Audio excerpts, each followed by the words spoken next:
Vietnam to reinforce ties with UK, Hongkong and Lithuania. Queensland, Australia presents a remarkable opportunity for leading exporters and Vietnamese enterprises. Hanoi and Northern region facing risk of daily power shortage. MIRD calls for early signing a protocol to push farm produce trade with China. Tân Nhất Airport prepares for summer peak season. Ho Chi Minh City Central Post Office among the most beautiful ones in the world.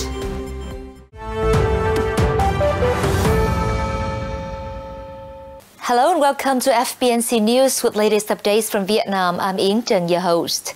On the 7th of June in Paris, Vietnamese Foreign Minister Bùi Thanh Sơn had meetings with the counterpart and government officers from UK, Hong Kong and Lithuania in an effort to strengthen ties with these countries and region. Mr. Bùi Thanh Sơn has met with UK's Foreign Secretary James Cleverly, Secretary for Commerce and Economic Development of Hong Kong, Anjanon Yeo-Ying-Hwa, and Foreign Minister of Lithuania Gabrielius Landsbergis. The meetings took place on the sidelines of the OECD Ministerial Council meeting 2023. Talking to British Foreign Secretary James Cleverly, Minister Sơn expressed his delight at the progress in the two countries' relations in multiple spheres and suggested both sides increase mutual visits at all levels. Agreeing on Minister Sön's suggestions, Cleverly expressed his respect for Vietnam's growing role in the region, highly valued the country's economic development achievements, and considered Vietnam as a potential market for British investment. At the meeting with Secretary for Commerce and Economic Development of Hong Kong, Anjanon Yeo-Ying-Hwa, Sơn highlighted the strides in economic trade and investment partnerships. The Chinese territory is currently the seventh biggest trading partner and the fifth largest foreign direct investor of Vietnam, which in turn ranks seventh among all trading partners and second among Asian ones of Hong Kong. At the meeting the same day, Minister Sơn and his Lithuanian counterpart Gabrielius Landsbergis applauded the development of their countries' relations over the past years. They agreed that Vietnam and Lithuania will keep close coordination to step up all-level mutual visits, maintain bilateral cooperation mechanisms, including the political consultation between the two foreign ministries and countries supporting each other at multilateral forums and international organizations. On the 6th of June 2023, Trade and Investment Queensland in Vietnam hosted a special event aiming to foster business ties between the two countries. Throughout the event, Vietnamese enterprises have had a unique opportunity to connect with leading exporters from Queensland, Australia. The event attracted over 100 guests, including top-level executives and a special appearance of Mr. Tom Calder, the Commissioner of Trade and Investment Queensland in Asia, who has provided market updates and discussed government policies in order to support investment and business development in Vietnam. Enterprise representatives from the two countries have also shared their success stories, specifically focusing on import collaboration from Queensland. No, you're quite right. Transport and logistics is very important, both for movement of goods and movement of people. So we're very excited that VietJet announced direct flights from Ho Chi Minh to Brisbane. It's the first time that's happened. It's been worked on behind the scenes for quite a while now. And like most things, COVID interrupted that conversation, but very excited to see that happen in the next couple of weeks. And the Queensland Government has put a lot of time and money behind those endeavours. There's a $200 million fund which is designed to give money to aircrafts and airlines to underwrite the cost of flying into locations like Brisbane. So it's great to see VietJet take that up, and we think there'll be a lot of interesting movement of goods and people both ways. It's a growing relationship. It started very small, but we're seeing a lot of interest out of Queensland to engage with Vietnam, and also Vietnamese contacts engaging with Queensland as well. So I think most Vietnamese know Sydney and Melbourne, and Queensland's a little bit of a secret, but we're trying hard to change that. But we also think Vietnam is a little bit of a secret for Queensland as well. So we're working very hard to bridge the gap between the two territories as well. Tonight we've got some great food and beverage companies from Queensland here. It ranges across packaged food to fresh seafood to fresh poultry as well. And these are all products that Vietnamese consumers are seeking to buy and consume as well. But we also see a lot of interest from Vietnamese companies and corporates and individuals in doing business in Queensland and investing. A lot of interest in the business migration and international education as well. So we like to think it's two-way, it's not one way. It's not only about Queensland, it's also about helping Vietnam be successful as well.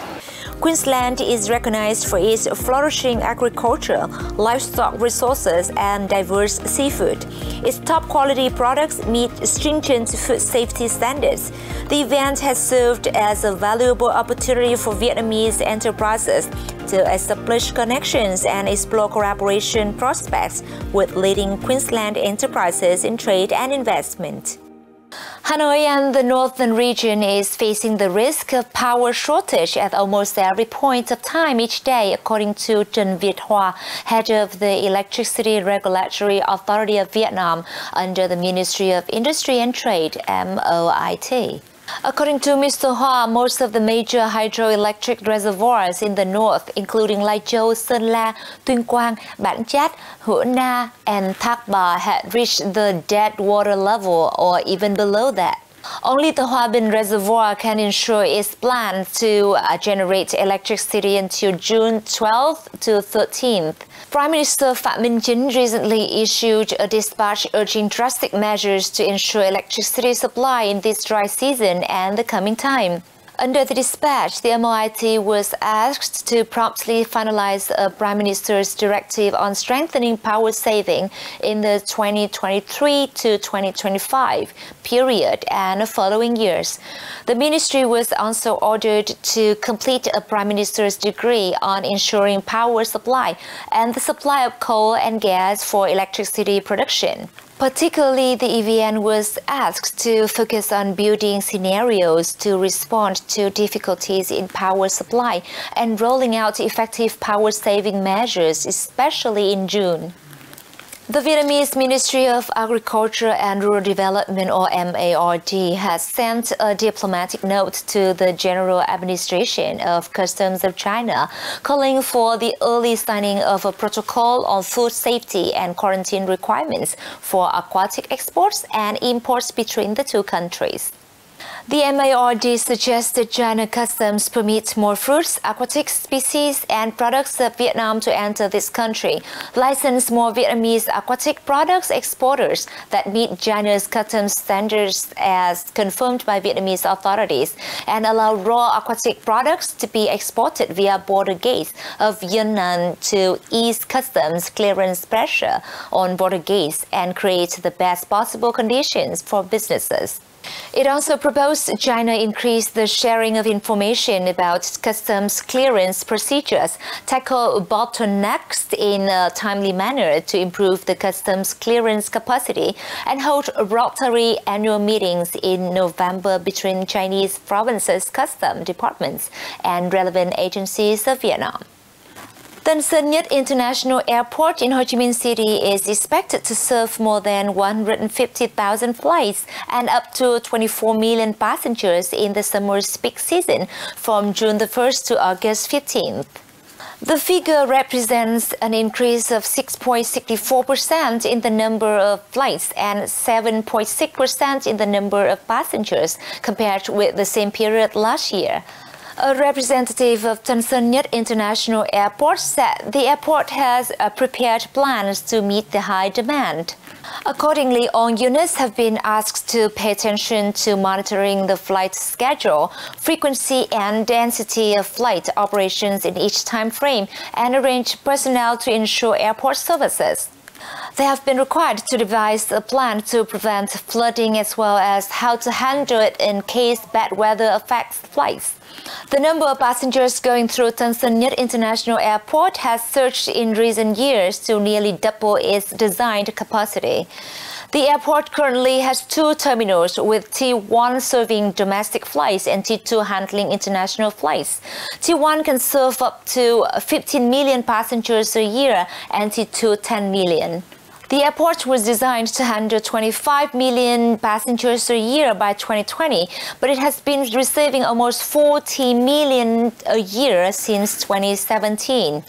The Ho Chi Minh City Central Post Office was ranked second in the list of the 11 most beautiful post offices around the world, which was announced by the U.S. magazine Architectural Digest in its latest edition.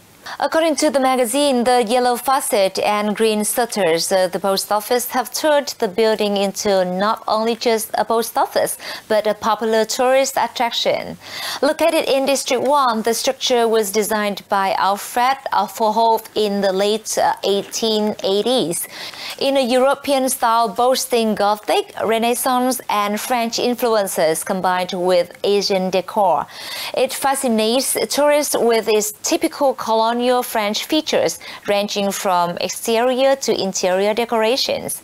The post office offers all kinds of traditional postal services, such as mailing, selling postcards, and selling stamps, whilst foreign money exchange is also available.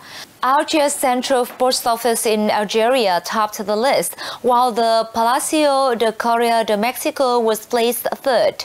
The other post offices included in the list were Palacio de Correo de Mexico, Los Angeles of the U.S., Madrid of Spain, Columbus of the U.S., Jim A. Feli of the U.S., Ragusa of Italy, Bonn of Germany, Kolkata of India, and Winslow of the U.S. And that's it for today. Thank you for watching. Until next time, goodbye.